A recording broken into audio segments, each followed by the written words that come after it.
বিমানবন্দর, যেখানে বিদেশি বিমানগুলো অবতরণ করে এবং সেখান থেকে উড্ডয়ন করে। এবং এতে বাইরের দুনিয়াতে বা বিদেশে আমাদের ভাবমূর্তি কিন্তু ভীষণভাবে ক্ষুণ্ণ হয়েছে। যে আমাদের এখানে যে মেসেজটা গিয়েছে যে আমাদের কার্গো বা আমাদের যে বিমানবন্দরের নিরাপত্তাটা এটা আন্তর্জাতিক মানের নয়। আমরা যদি দেখি যে পরপর কতগুলো ঘটনা ঘটলো।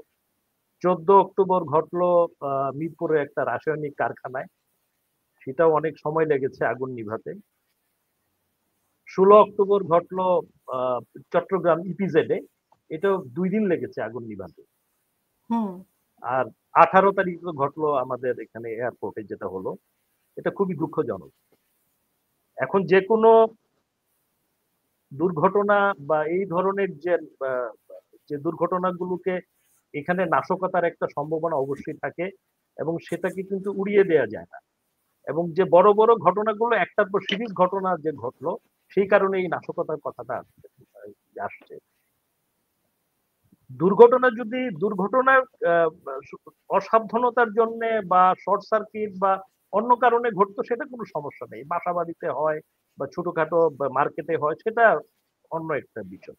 বাট একটা হচ্ছে ইপিজেড, আমাদের এক্সপোর্ট প্রসেসিং জোন, সেখান থেকে আমাদের বিদেশে আমাদের পণ্য রপ্তানি হয়। আর বিমানবন্দরে যেখানে কার্গো টার্মিনালে যেটা ঘটেছে, সেখানে পণ্য আমদানি রপ্তানি হয়, কোটি কোটি টাকার পণ্য সেখানে থাকে।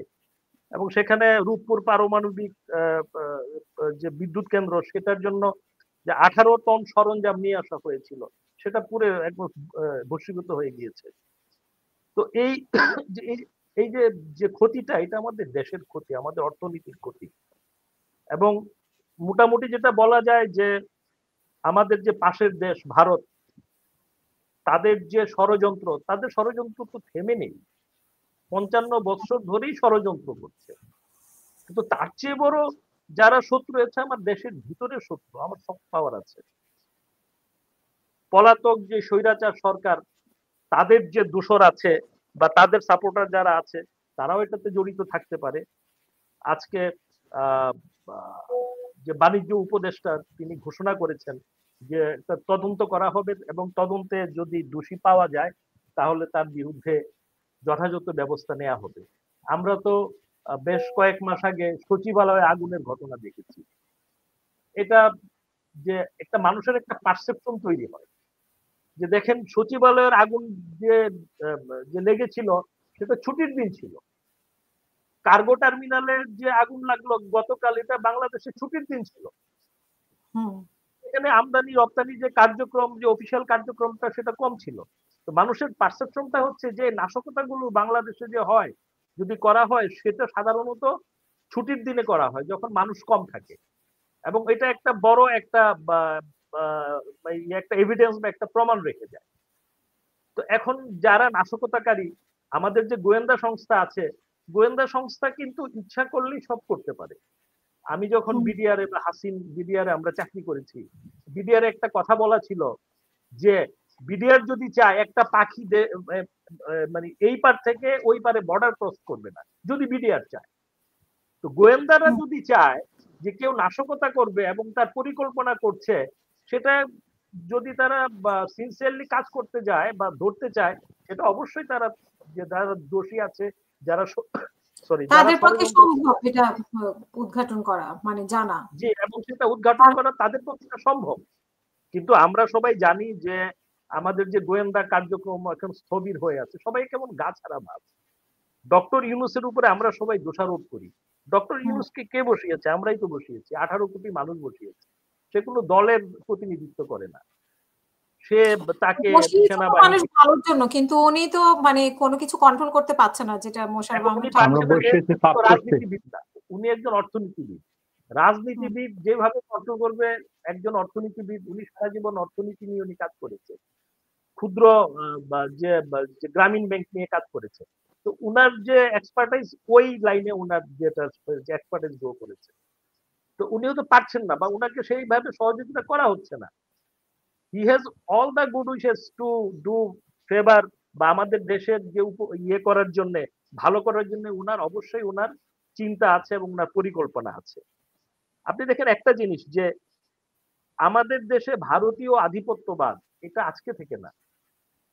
তো ভারতীয় যারা যে গুপ্তচর, এখন আপনি যে আমাদের যে বিভিন্ন কোম্পানি আছে, আমাদের বিভিন্ন প্রতিষ্ঠান আছে, সেখানে এখনো প্রচুর ভারতীয় কাজ করে সব জায়গায়।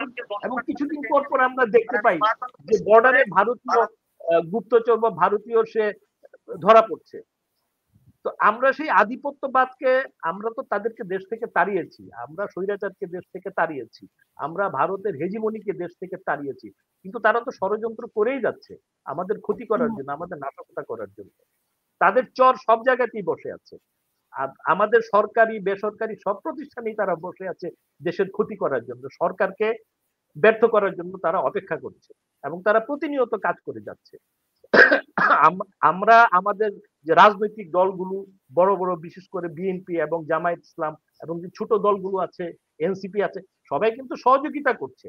দলগুলোর ভিতরে হয়তো একটা দ্বন্দ্ব বা একটা মতনৈক্য থাকতে পারে বা আছে, সেটা থাকবেই, কিন্তু জাতীয় স্বার্থে কিন্তু দলগুলো কিন্তু সাপোর্ট দিয়ে যাচ্ছে, তারপরেও কিন্তু উনি সফল কাম হচ্ছেন না।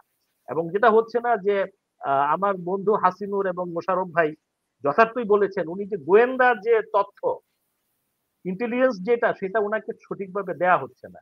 এবং এটার দায়িত্বে যারা আছে তাদেরকে এটার জন্য ধরতে হবে এবং তাদেরকে এটার জবাবদিহিতার আওতায় নিয়ে আসতে হবে। তাহলেই যে ভবিষ্যতে যে কোনো ধরনের নাশকতা যে হবে বা হবে না, সেটা তার আগেই যে আমাদের যে অথরিটি আছে সেটা সংবাদ তার কাছে পৌঁছে যাবে। আর আরেকটা কথা যেটা বললেন যে আমাদের মেট্রো রেল বা অন্য যে স্থাপনা, এটা তো খুবই একটা গা শিউরে ওঠার মতো একটা নিউজ। এগুলো অনেক সময় দেয়া হয়, আমাদের পত্রিকায় দেখলাম পরবর্তী টার্গেট হচ্ছে। আমরা আমরা ভীতির থেকে, আমরা দেই, ভয় থেকে দেই যে এরকম নাশকতা হতে পারে। কারণ যে নাশকতা গুলো হয়েছে সবগুলো হচ্ছে কেপিআই। কেপিআই মানে কি পয়েন্ট ইনস্টলেশন, এবং কি পয়েন্ট ইনস্টলেশন মানে হচ্ছে যেটার অর্থনৈতিক গুরুত্ব আছে, যেটা দেশের অর্থনীতির জন্য কাজ করে, যেটা আমার বৈদেশিক মুদ্রা আনে, রেমিটেন্স আনে। তো সবগুলোই আমার অর্থনীতির জন্য আমার গুরুত্বপূর্ণ। এবং এই স্থাপনাগুলোতে যদি নাশকতা করা যায়, আমার দেশের অর্থনীতি অনেক ক্ষতি হবে এবং সেটা কাটিয়ে ওঠা খুব কষ্টসাধ্য এবং বেসবল মানে এবং সময় সাপেক্ষ একটা বিষয় হবে। তো সেই জন্য আমি যেটা বলতে চাচ্ছি যে আমাদের যে গোয়েন্দা সংস্থাগুলো আছে, বিশেষ করে তাদেরকে আরো সজাগ হতে হবে, তাদেরকে ইনফরমেশন, তাদেরকে তথ্য কালেকশনে আরো বেশি সক্রিয় হতে হবে। এবং গোয়েন্দা তথ্য কালেকশনে গিয়ে যারা স্বৈরাচারের দোষর আছে, আমরা সবাই জানি, তাদেরকে চিহ্নিত করে তাদেরকে আইনের আওতায় নিয়ে আসতে হবে, শাস্তির ব্যবস্থা করতে হবে এবং ভারতীয় হেজিমনির বিরুদ্ধে কঠিন প্রতিরোধ